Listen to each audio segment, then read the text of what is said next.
Sometimes there can be some tension between team leaders and their brokers.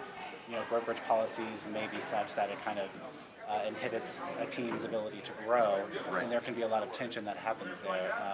And I'm wondering how a team leader and a broker should deal with that tension in a way that keeps it from becoming a larger problem. There's a natural conflict sometimes with the marketing and your branding between the two, and that's something you should really investigate before you start a team, before you change brokerages and offices. As a sales team, when we came in to our bigger Coldwell Banker office, we needed to change some of the way we did branding and some of the way we stated things.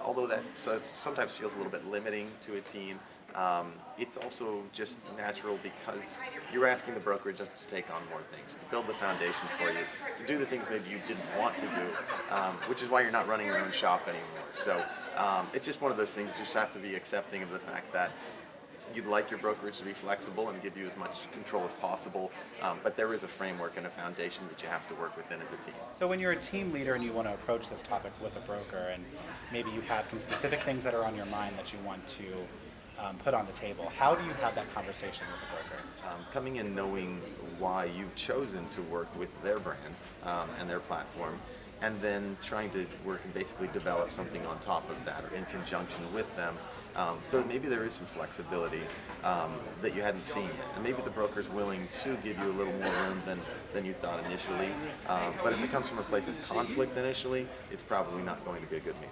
Brokers also have something to contribute here as well.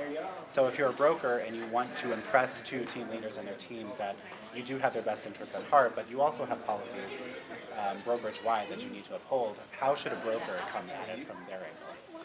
I think with the popularity of teams right now, a broker has to be looking at it as, what can I do for teams? What can I do to help teams want to be a part of my little ecosystem here?